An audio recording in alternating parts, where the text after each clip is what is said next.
Большинство байкальских берегов мало подходят для пляжного отдыха.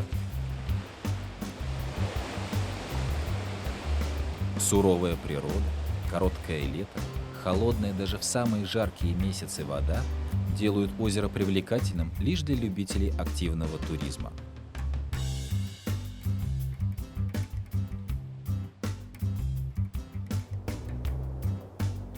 Но на Байкале есть уголки, которые придутся по вкусу не только специалисту по выживанию в дикой природе. Например, побережье Чевыркуйского залива, второго по величине залива Байкала. Местные жители называют Байкал морем, а берега Чевыркуйского залива вместе с его островами – Подлеморьем.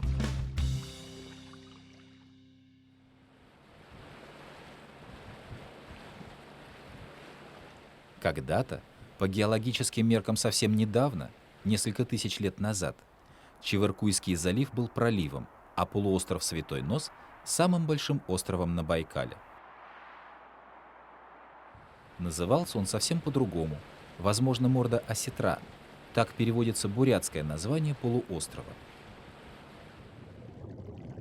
Две реки, Малый Чевыркуй и Баргузин, несли в воды пролива ил и песок.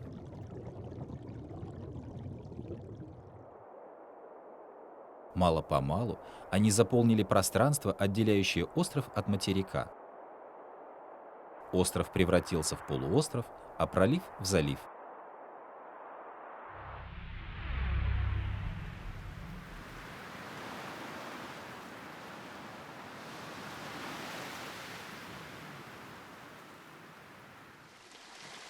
В 1986 году на берегах залива был основан Забайкальский национальный парк. Это самый молодой парк на Байкале. Он занимает западный склон Баргузинского хребта, полуостров Святой Нос, акваторию Баргузинского и Чевыркуйского заливов и архипелаг Ушканьи острова. Большая часть территории национального парка труднодоступна и мало посещаема людьми.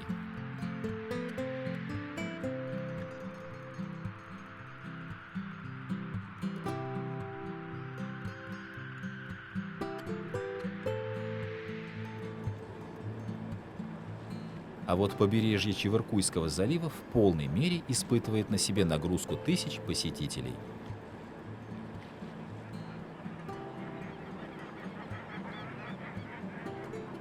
Залив привлекает не только своей суровой первозданной красотой. Такого количества уютных, закрытых от всех ветров бухточек нет, пожалуй, больше нигде на Байкале.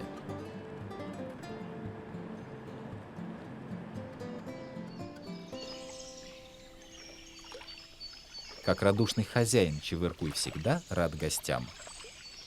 Но в последнее время справляться с наплывом туристов ему приходится все сложнее. Порой у него появляются неожиданные помощники.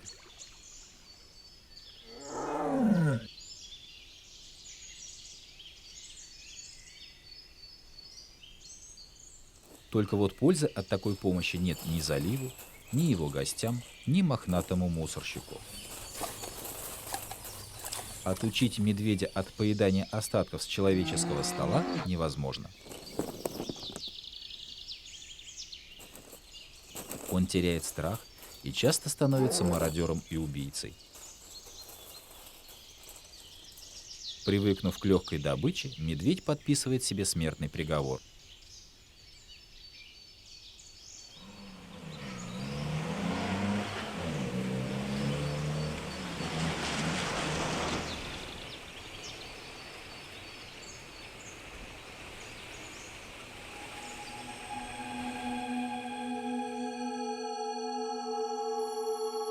В Чевыркуйском заливе 7 островов. Все они объявлены заповедными и находятся под охраной Забайкальского национального парка.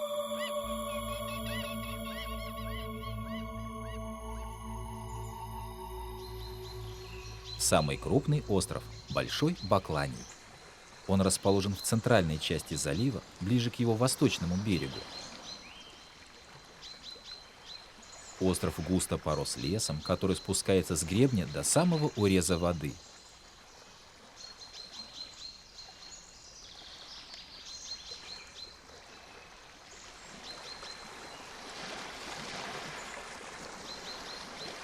Как и все острова залива, Большой Бакланий необитаем.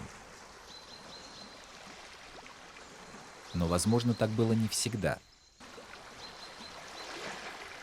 Тысячелетия назад здесь жили люди. Сейчас в водах вокруг острова и на его песчаных пляжах находят глиняные черепки, свидетельство существовавшей когда-то древней цивилизации.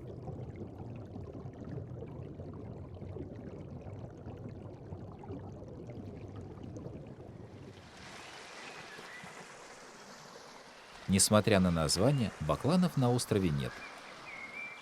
Хотя еще совсем недавно эти птицы в больших количествах гнездились на его утесах. Впрочем, как и повсюду в заливе. Судьба бакланов на Байкале драматична и поучительна. Не так давно это была самая распространенная птица в Чевыркуйском заливе.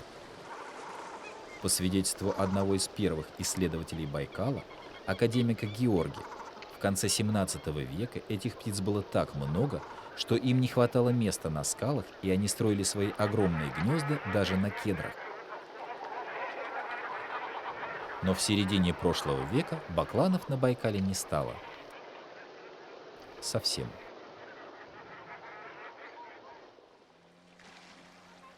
В голодные военные годы яйца бакланов, да и самих птиц в больших количествах употребляли в пищу.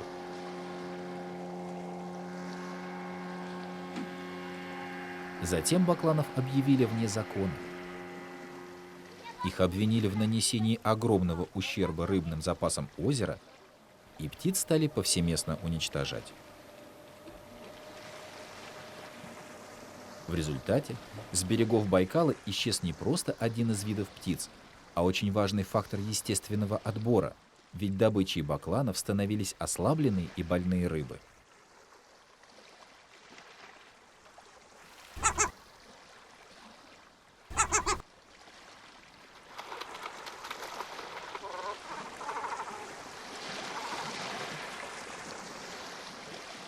Бакланы начали возвращаться на родные берега только через 50 лет.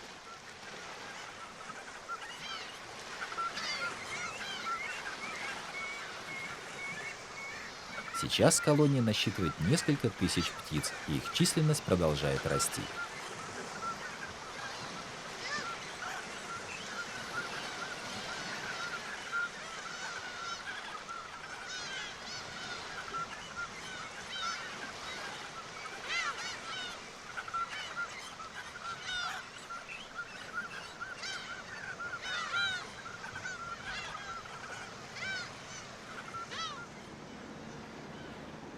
Как ни странно, но полувековое отсутствие этого истребителя рыбы не увеличило уловы. Более того, количество рыбы в сетях рыбаков Подлиморья продолжало уменьшаться. А между тем, сравнительно недавно о несметных рыбных богатствах Байкала ходили легенды. В конце 17 века опальный протопоп Аввакум писал: «А рыба зело густо в нем, а сетры и таймени, и стерляди, и омули, и сиги, и прочих родов много. В океане море большом я таких не видывал». Осетровое стадо на Байкале было практически истреблено уже к началу 20 века. Тогда на первый план вышел простонародный омуль.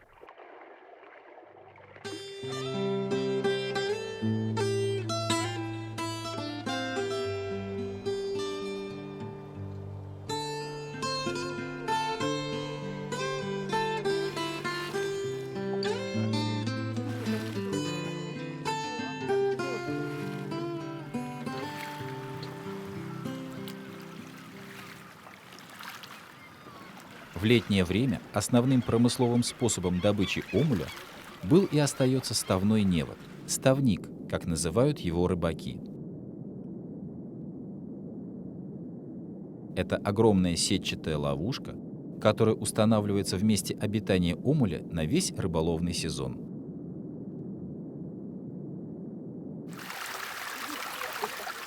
Работает она просто. Рыба заходит внутрь, а выйти оттуда не может. Ловушки ежедневно проверяют. Если повезло, рыба отправляется на берег на переработку, а опустевшая сеть опускается в воду.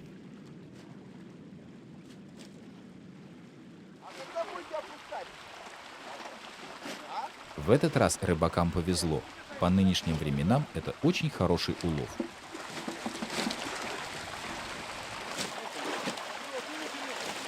Но бывали времена, когда омуль вылавливался тоннами.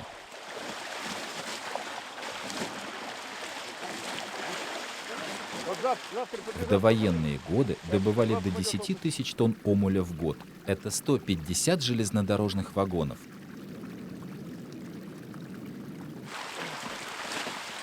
Вот тогда-то и пели байкальские рыбаки об омулевой бочке. И не переживали о бесчисленных стаях бакланов, спокойно гнездившихся на островах и мысах залива.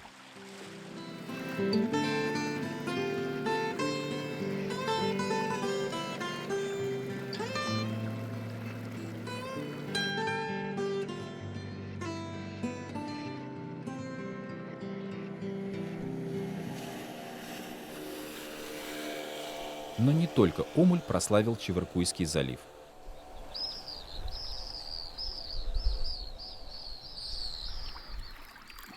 В его хорошо прогреваемых солнцем бухточках водится окунь, щука, сорога, хариус.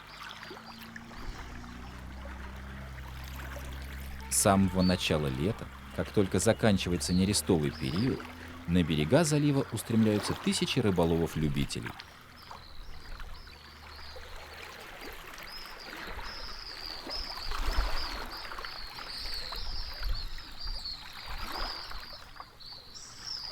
У подножья сопок Светоносского хребта вырастают палаточные фабрики по вылову и переработке рыбных богатств.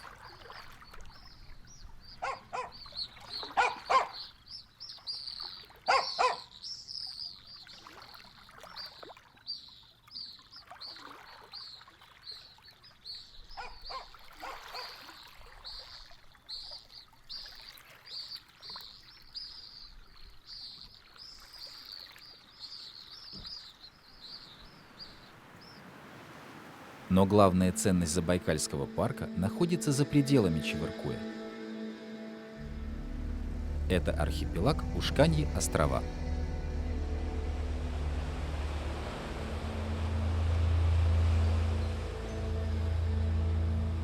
Ушканьи значит заячьи. В Сибири зайцев часто зовут ушканами. Правда, самих зайцев на островах нет. Вероятно, они водились здесь раньше и обратили на себя внимание первых русских пришельцев. А бурятское название островов – Анду-Алтори, что значит «другие острова».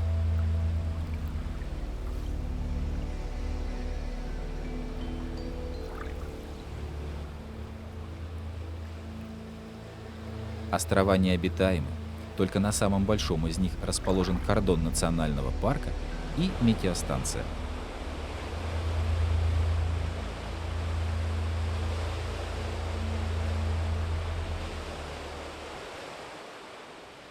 Метеостанция на Ушканьем острове одна из самых старых в Сибири. Она была основана в 1902 году. Именно здесь проводились первые наблюдения за коварной байкальской погодой. Сейчас это одна из немногих станций, сохранившихся на Байкале. Ее сотрудники каждые 3 часа в течение суток фиксируют скорость и направление ветра, количество осадков, температуру, давление и влажность.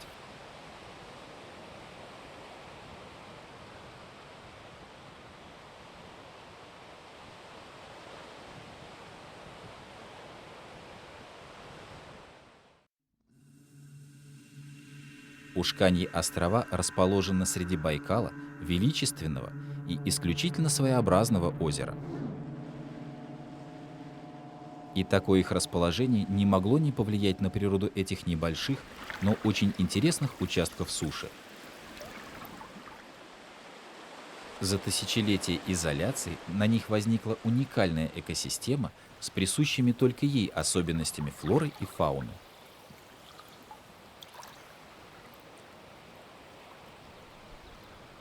Острова почти сплошь покрыты лиственничным лесом.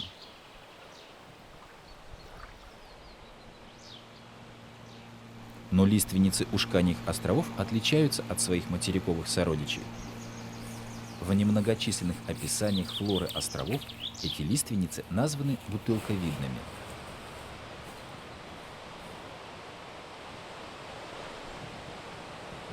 По берегам озера Байкал, а вот на Ушканьих островах гораздо чаще встречаются такой необычной формы лиственницы.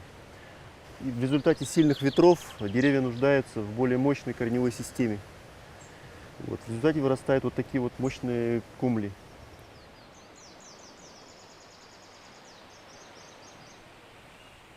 Поражает разнотравье и разноцветие островов. Здесь, на сравнительно небольшом пространстве, собраны чуть ли не все растения сибирской тайги. С ранней весны и до поздней осени они радуют глаз огромным количеством цветов.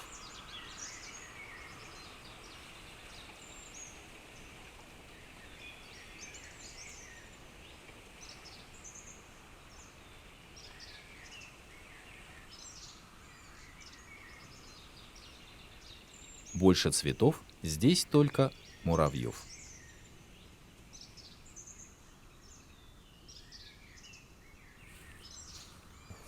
Муравейников здесь действительно много, муравьи здесь повсюду и везде. Вот мы нашли один из таких довольно крупных муравейников. Но этот муравейник не самый рекордный.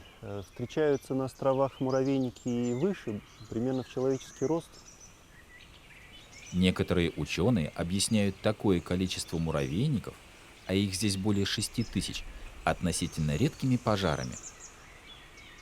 Но у сотрудников парка есть и другая версия. Муравьи здесь практически не знают врагов. Основной враг – это медведь. Медведей здесь нет, поэтому есть время, чтобы построить такое внушительное сооружение для муравьев. На островах отсутствуют и некоторые грызуны и птицы, которые могут повредить неутомимым рыжим труженикам.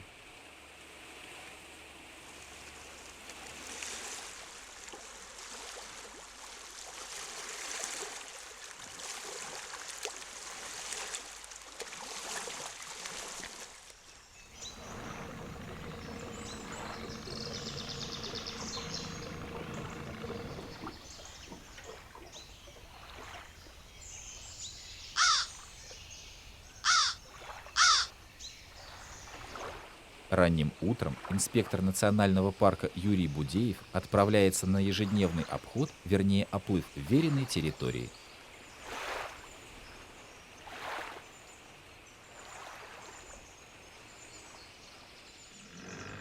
Он ходит этим маршрутом уже более 30 лет, порой по нескольку раз в день. Его забота – малые Ушканы, 3 островка в 20 минутах ходу на моторке. Острова – особо охраняемая территория, и их посещение строго контролируется. Что же влечет людей на берега затерянных в сердце Байкала островов?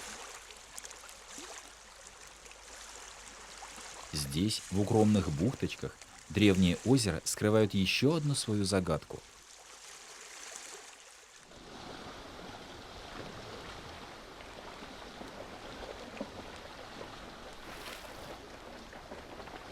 На острове, который из-за своей формы получил название Долгий, расположено лежбище, где практически гарантированно можно встретить нерпу.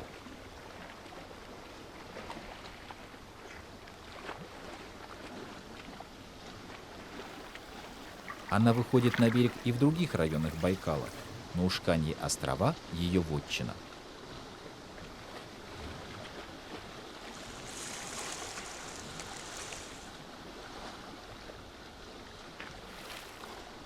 Может, и название островов связано с нерпой, морским зайцем. Так называли ее поморы, которых было немало среди первых русских поселенцев.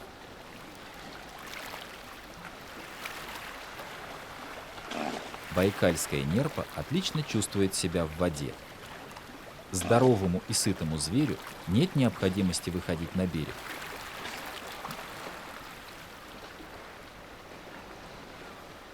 Но жизнь в дикой природе непростая штука. Когда-то надо и отдохнуть по-настоящему.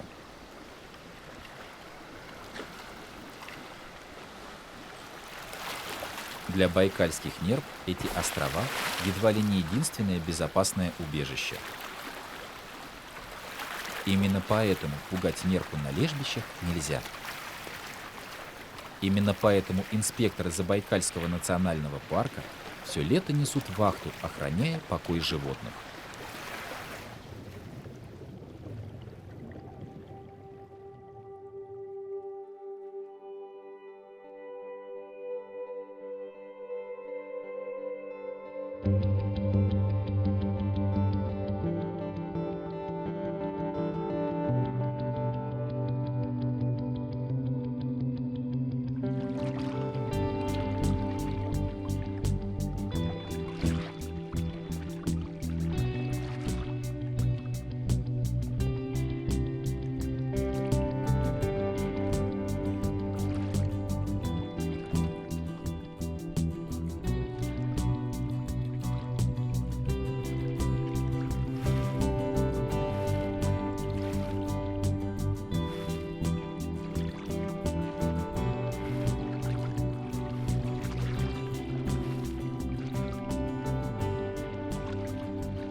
Нерпа не единственный обитатель островов.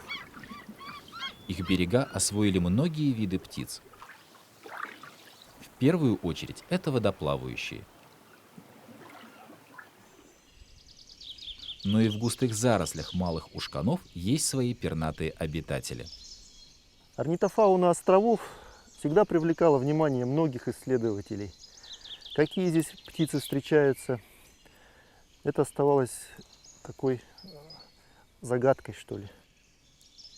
Поэтому сейчас мы вот устанавливаем эту сеть, чтобы поймать тех птиц, которые здесь встречаются. Если мы ее поймаем, мы уже будем иметь достоверные данные, что эта птица здесь есть, здесь она водится. При отлове пернатых основная задача не навредить птице.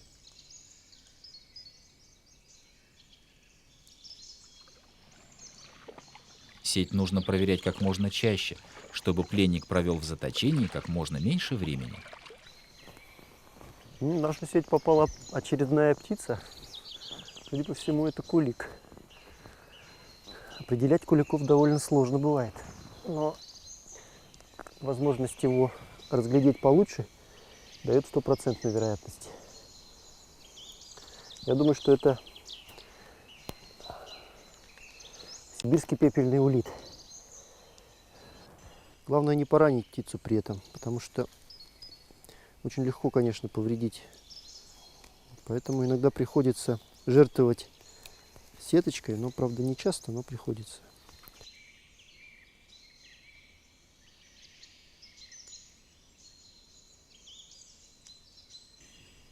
Чтобы не ошибиться с определением вида, необходимо провести несколько безопасных процедур, которые явно не по нраву птицы.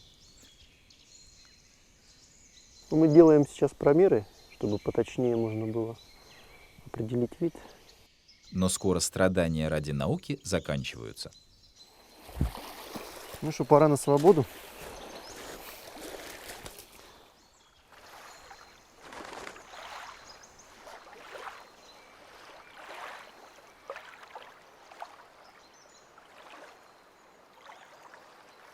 Много тайн хранят Ушканьи острова.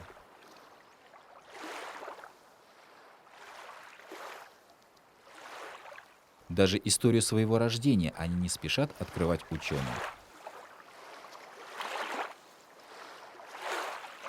Споры об их происхождении продолжаются до сих пор.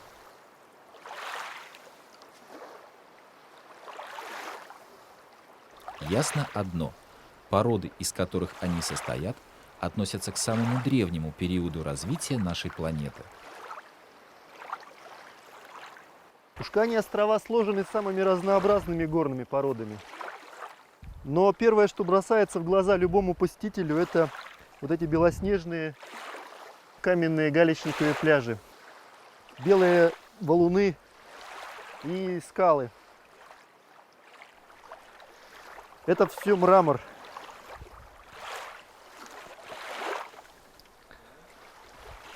К примеру, эта каменная скала, это тоже мрамор.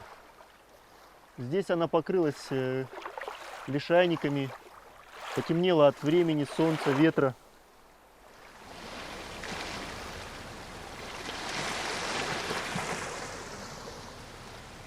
Ушканьи острова – это вершины подводного горного хребта. Он протянулся от острова Ольхон, отделив среднюю котловину Байкала от северной.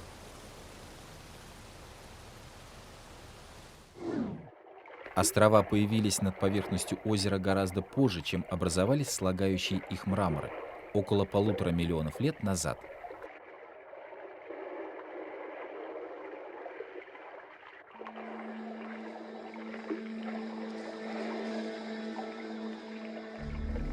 Они и сейчас продолжают расти, поднимаясь из загадочных глубин озера.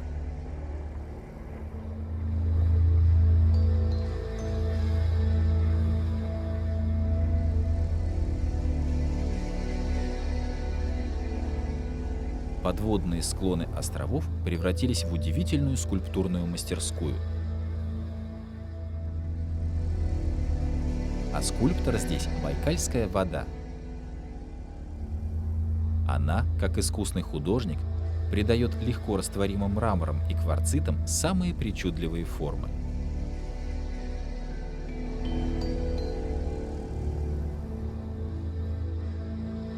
Не обошлось и без декоратора.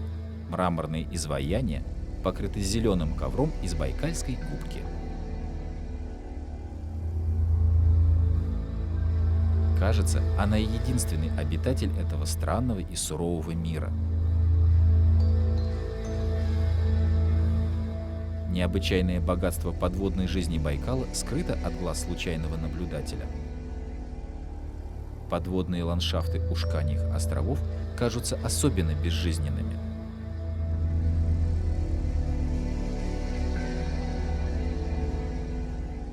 Большие глубины, окружающие острова, препятствовали проникновению сюда многих байкальских организмов. Подводная фауна развивалась здесь независимо от остального водного пространства озера. Это способствовало не только возникновению новых видов. Здесь сохранились также древние формы организмов, которые ранее обитали по всему Байкалу.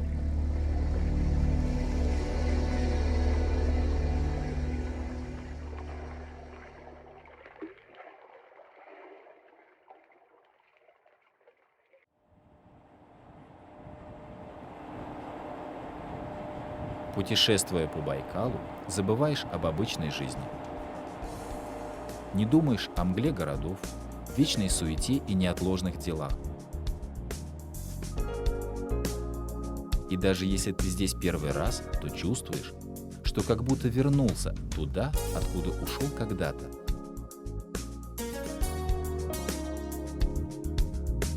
Вернулся к природе. И она встречает тебя своими бухтами, горами, безбрежными водными просторами.